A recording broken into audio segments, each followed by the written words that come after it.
আল্লাহর নবী আপনি বলেন কি এমন বস্তু রয়েছে, কি এমন কর্ম রয়েছে, কি এমন বস্তু রয়েছে যেই বস্তুটি বেশি বেশি মানুষকে জান্নাতে নিয়ে যাবে।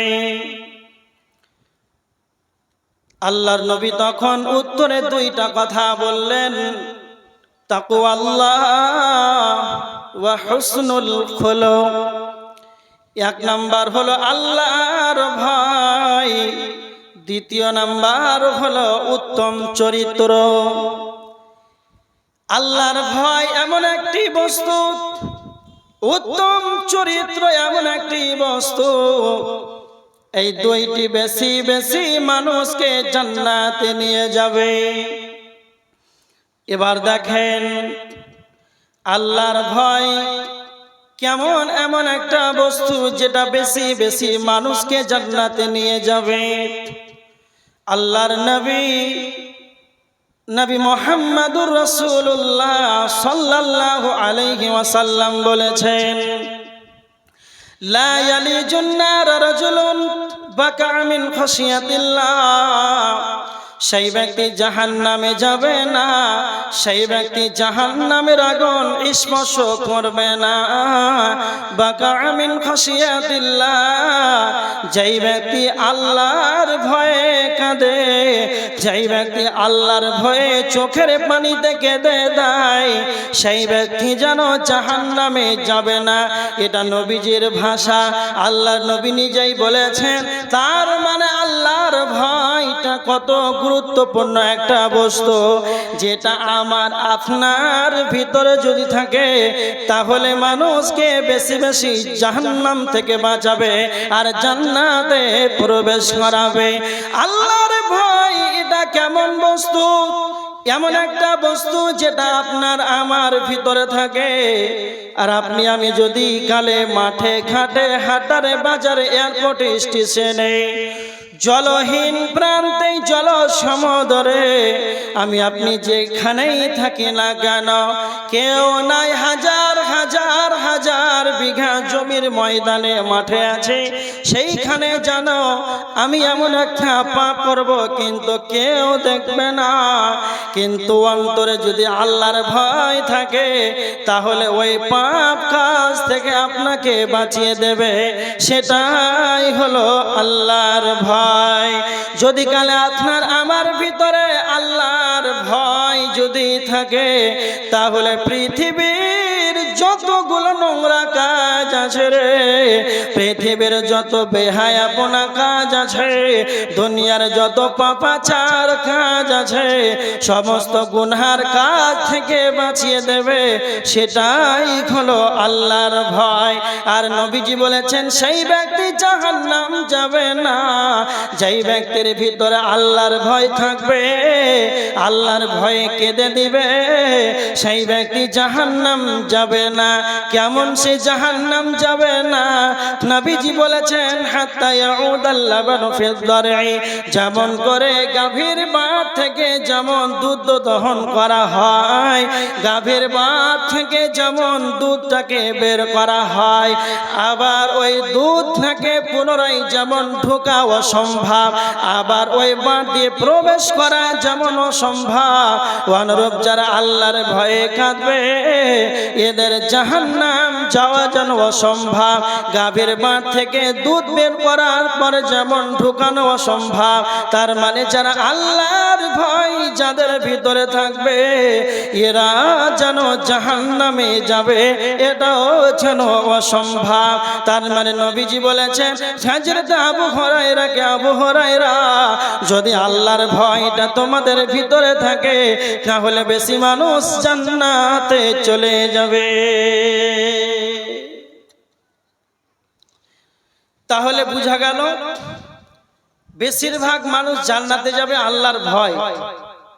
নাম্বার 2 ওয়াহসানুহুম খুলুকা, চরিত্র যার ভালো, উত্তম চরিত্র, সেই ব্যক্তি জাহান্নাম থেকে বাঁচবে, জান্নাতে বেশি যাবে। কথাটা খুব ভালো করে বুঝে। হযরত আবু হুরায়রা রাদিয়াল্লাহু তাআলা আনহু যখন প্রশ্ন করলেন আল্লাহর নবীকে, আল্লাহর নবী কি এমন বস্তু আছে যে বেশি মানুষকে জান্নাতে নিয়ে যাবে, এমন কি বস্তু আছে? তো আল্লাহ রাসূল এখনো সালাতের কথা বলে, যাকাতের কথা বলে নাই, হজের কথা বলে নাই, বলেছেন আগে ভয় তারপর চরিত্রকে ধরলেন। খুব ভালো করে কথাটা বুঝে, সালাতের কথা না বলে আগে চট করে আগে চরিত্রের কথা কেন বলে? চরিত্র এমন এমন কি এমন একটা বস্তু যে আল্লাহ রাসূল চরিত্রকে আগে ধরলেন? খুব ভালো করে মনে রাখেন, চরিত্র এমন একটা বস্তু। সমাজের কিছু মানুষ আছে দেখবেন 5 ওয়াক্তের মুসাল্লি আছে, কিন্তু এমন চরিত্র, ওর চরিত্রের কারণে মসজিদে ইমাম টিকতে পারছে না। ওর এমন চরিত্র গ্রামবাসী শান্তি পেয়েছে না। এমন চরিত্র, চায়ের দোকানে গেলে চায়ের দোকানে অশান্তি। এরকম মানুষ না আপনাদের এলাকায়? না আছে, সব থাকবে। 5 ওয়াক্তের মুসাল্লি দাঁড়িয়ে আছে, বেশ পোশাক পরে আছে, খুব সুন্দর। ও চরিত্রের কারণে কেউ টিকতে পারছে না, দেখেই ওকে কেমন কেমন লাগে। তো আল্লাহ রাসূল এই কারণে আগে চরিত্রের কথা বলেছে, যে আগে চরিত্রকে বানাও। তোমাকে অন্তত মানুষ দেখে যেন শান্তি পায়, প্রতিবেশী যেন পেয়ে তোমাকে শান্তি পায়। কেন? হযরত আবু হুরায়রাকে আল্লাহ রাসূল সাল্লাল্লাহু আলাইহি ওয়াসাল্লাম 5টা কথা বলেছিলেন। তিরমিজির হাদিস 2308 নম্বর হাদিস, 2305 নম্বর হাদিস। হযরত আবু হুরায়রা রাদিয়াল্লাহু তাআলা আনহুর হাত ধরে আল্লাহ রাসূল 5টা কথা বলেছিলেন। তার ভিতরে একটা বলেছেন, আবু হুরায়রা ওয়া আহসিন ইলা জারিকা তাকুন মুমিনান, তুমি তোমার প্রতিবেশীর সঙ্গে সৎ আচরণ করবে, প্রতিবেশীর সঙ্গে ভদ্র ব্যবহার করবে, তবে তুমি মুমিন হয়ে যাবে। কেন বললেন? কথাটা খুব ভালো করে বুঝুন। আল্লাহ রাসূলের দিকে চরিত্রের কথা বললেন, আর এখানে আল্লাহ রাসূল বললেন আবু হুরায়রা তোমার প্রতিবেশীর সঙ্গে সৎ ব্যবহার করো, তবে তুমি মুমিন হবে। তার মানে ভদ্র ব্যবহার কাকে বলা হয়, চরিত্র কাকে বলা হয়, খুব ভালো করে মনে রাখবেন। আগে চরিত্রকে বানান, এমন চরিত্র নিজের স্ত্রী পর্যন্ত শান্তি দেন, আপনাকে দেখলে ওর গা জ্বলে, এরকমটা যেন না হয়। স্বামী যদি স্ত্রী যদি বলে আমার স্বামীটা ভালো, সত্যি এটা একবারে ভালো, এতে কোনো সন্দেহ না। স্ত্রী যদি বলে আমার স্বামীটা খারাপ, সব চাইতে কাছের লোক যদি আপনাকে বলে যে ভালো, তবে আপনি ভালো। কেন? যেই জায়গাতে বসবাস করবেন ওই জায়গার মানুষ যদি আপনাকে ভদ্র বলে, চরিত্রবান বলে, সেই হচ্ছে উত্তম চরিত্রবান।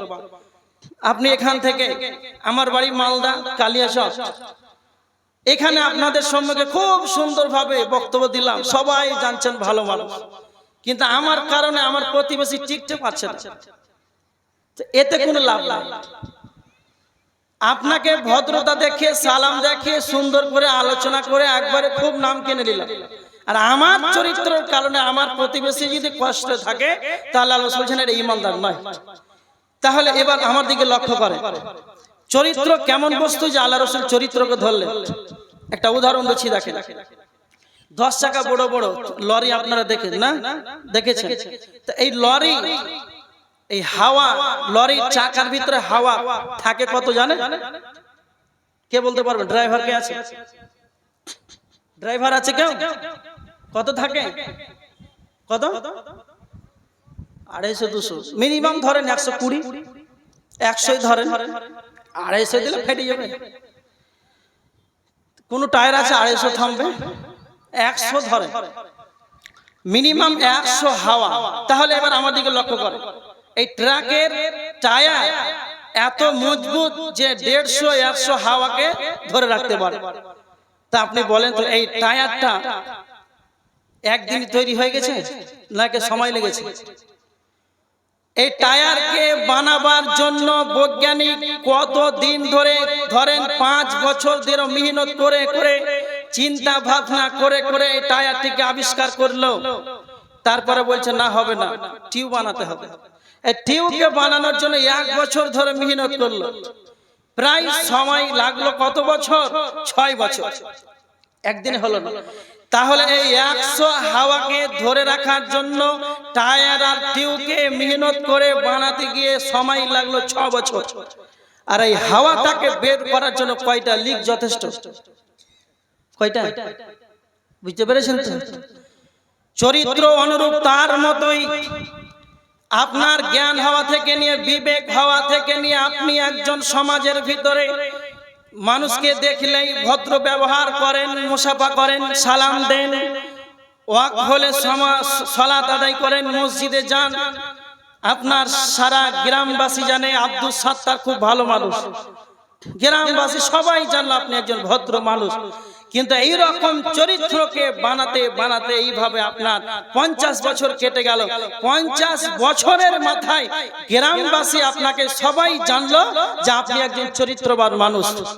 আর 50 বছরের মাথাতে একজন মেয়েকে নিয়ে বাঁশের তলাতে শুয়ে আছে।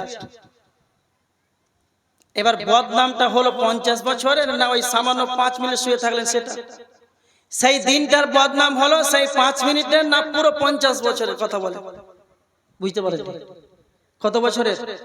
একটা লিক তার সারা জীবনের চরিত্রটাকে মুছে দিল। এটা হচ্ছে চরিত্র। তো আল্লাহ রাসূল বললেন, আবু হুরায়রা,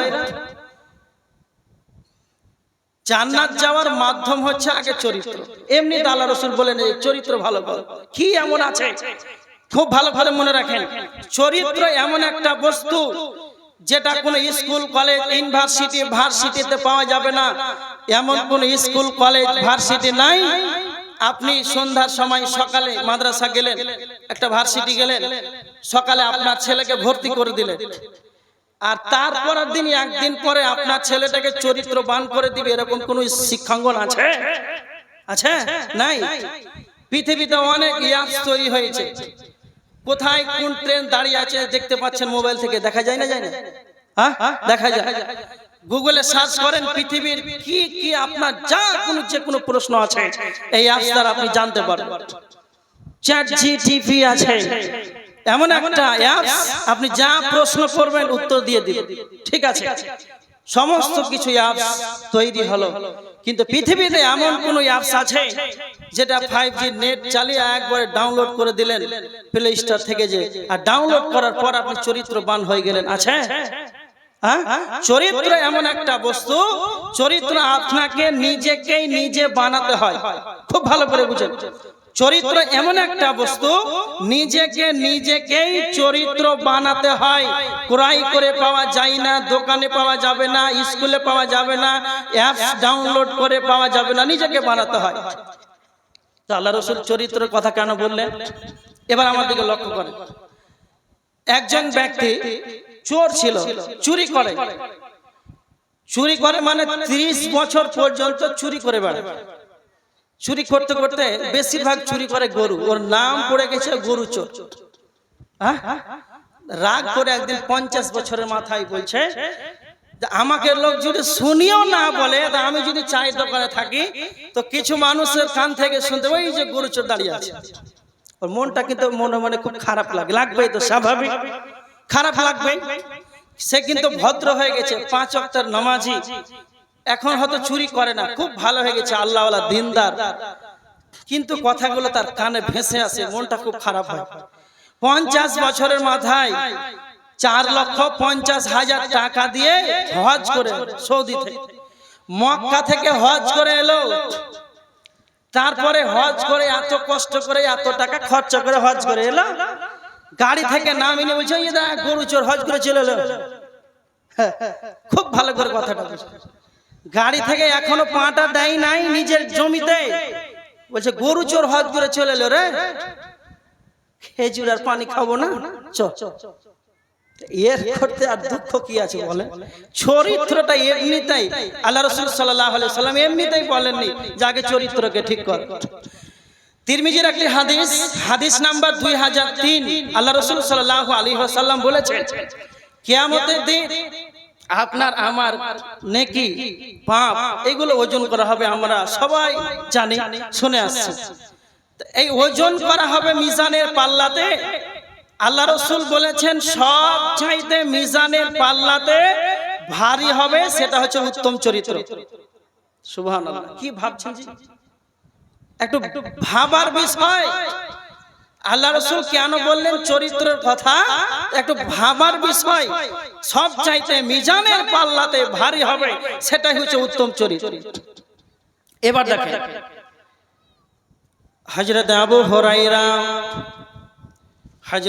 হুরায়রা রাদিয়াল্লাহু তাআলা আনহু আবার নবীজিকে প্রশ্ন করেছেন, আল্লাহর নবী, আন আকসারি মা ইদখিলুন নাসান নার, আল্লাহর নবী আপনি বলেন কি এমন বস্তু রয়েছে, কি এমন কর্ম রয়েছে যেই বস্তুটা বেশি বেশি মানুষকে জাহান্নামে নিয়ে যাবে? আল্লাহর নবী তখন আবার দুইটা কথা বললেন, আল ফাহামু ওয়াল ফাত। দুইটি কারণে, দুইটি বস্তুর কারণে বেশিরভাগ মানুষ জাহান্নামে চলে যাবে। এক নাম্বার হলো আল ফাহমু ওয়াল ফাত, এক হলো মুখমণ্ডল, আর একটি হলো আল ফাহমু ওয়াল ফাত, দ্বিতীয়টি হলো লজ্জা স্থান। মুখের কারণে, লজ্জা স্থানের কারণে বেশি মানুষ জাহান্নামে চলে যাবে। খুব ভালো করে দেখেন, মুখ এই জিহ্বা কথা বলতে পারে। আল্লামাহুল বায়ান, আল্লাহ মানুষদেরকে কথা বলার ক্ষমতা দিয়েছে। পৃথিবীর বুকে এমন কোন প্রাণী নাই মানুষের মতন কথা বলতে পারে। আল্লাহ মানুষকে কথা বলার ক্ষমতা দিয়েছেন। অনন্য প্রাণীদের যেন মুখে তালা মারা আছে, কিন্তু মানুষকে আল্লাহ কথা বলার ক্ষমতা দিয়েছেন। কিন্তু মনে রাখবে, এই জবানকে কন্ট্রোলে রাখতে হবে। নিজের মন মতন যেটা ইচ্ছা সেটাই যেন বলবেন, এটা পশ্চিম কালো যেন হতে না পারে। কেন কেন কেন?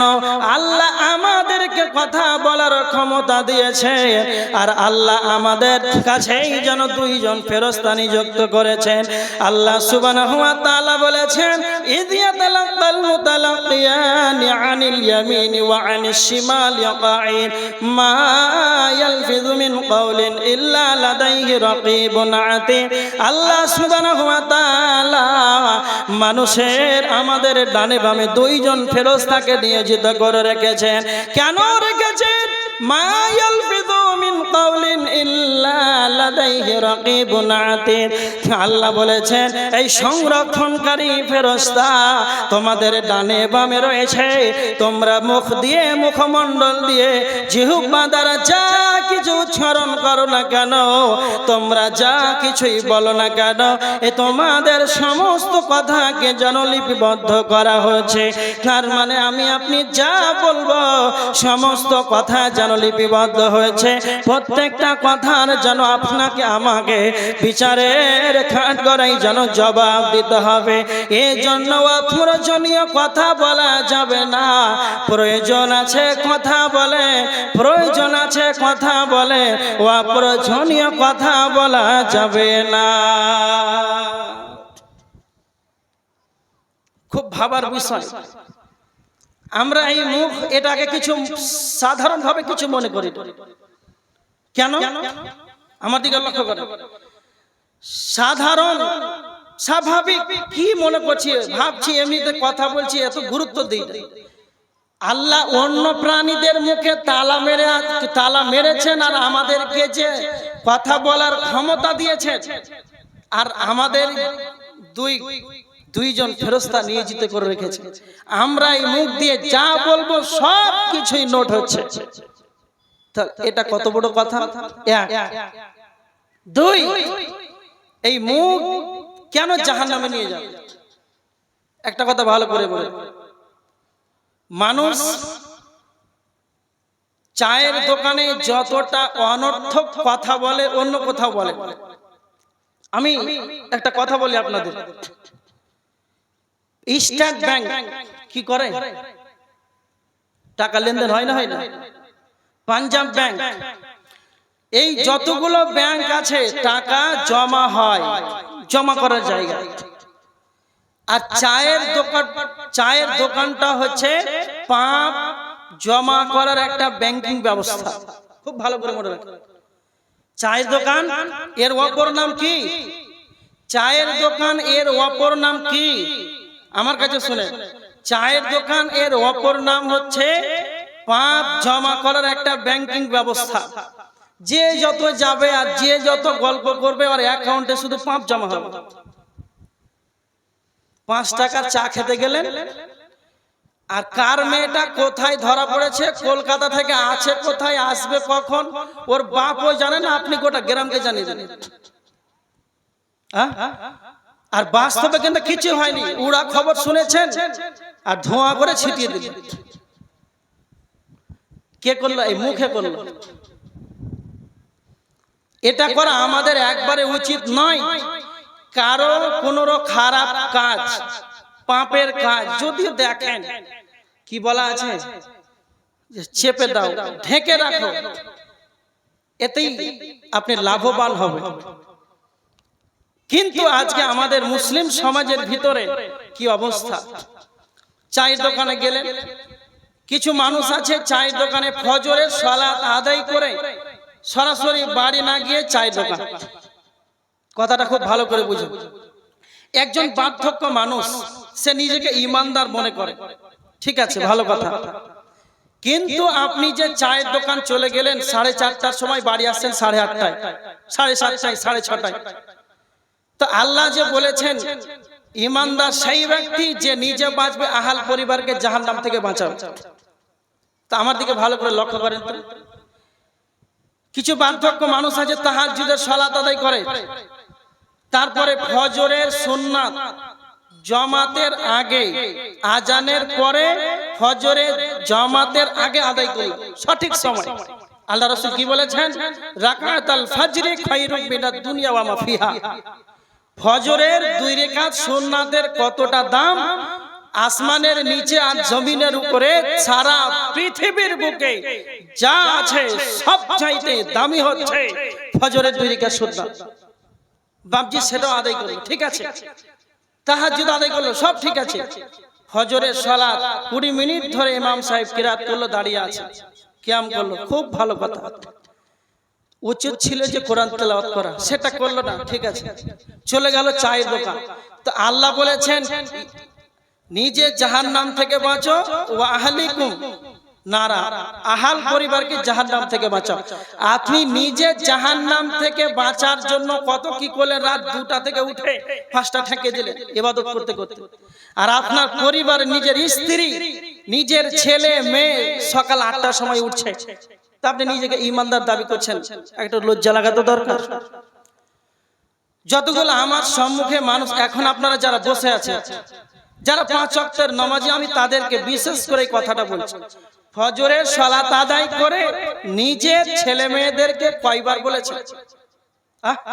কিন্তু বুখারীর হাদিস আছে, আল্লাহ রাসূল বলছেন আলা কুল্লুকুম রাঈন ওয়া কুল্লুকুম মাসউলুন আন রাঈয়াতিহি।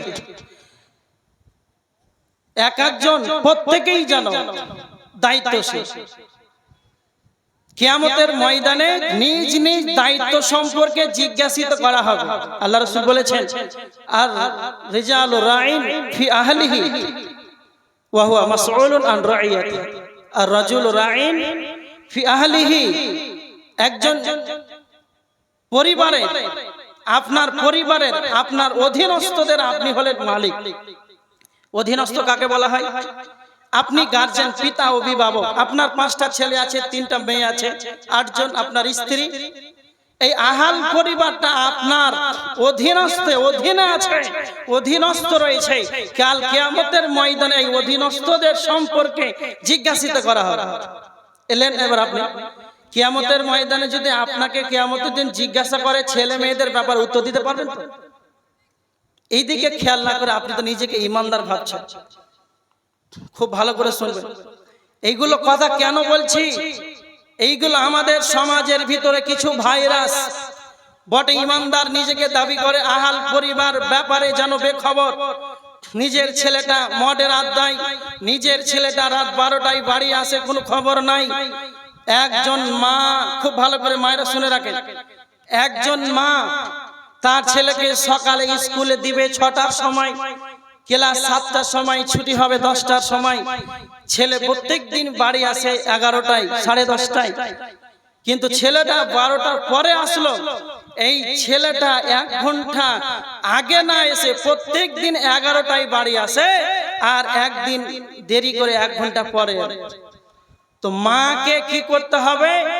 ওই ছেলেটাকে খাওয়ার না দিয়ে তার আগেই তাকে জিজ্ঞাসিত করতে হবে, বাবা প্রত্যেকদিন তো তুমি আসো 10টায়, আজকে 11টায়, ছিলে কোথায়? এই রকম যদি অন্তত মায়েরা ছেলেদেরকে গার্ড দিত, তারা তাদের দায়িত্বশীল হিসাবে এই দায়িত্ব পালন করত, সমাজের ভিতরে এই ছেলেগুলা এই রকম বেহায়াপনা নোংরামিতে থাকতো না, নিজেকে সচেতনায় থাকতো যে আমার মা আমাকে প্রশ্ন করবে, আব্বাকে বলবে, আমার উপরে লাঠি চলবে। মাও কিছু জানে না, আব্বারও কোনো খবর নেই। ছেলে মেয়ে 12টায় আসলো তো কি আর 10টায় আসলো তো কি, নিজের পরিবার, নিজের যে অভিভাবকের জন্য, দায়িত্বশীলদের জন্য ছেলে মেয়েদের চরিত্র নষ্ট হয়ে গেছে। শেষ কথা। তাহলে জাহান্নামে যাবে কেন? বলছিলাম যে আপনি চায়ের দোকানে গল্প কেন করতে গেলেন? এখানে তো পাপ জমা হবে।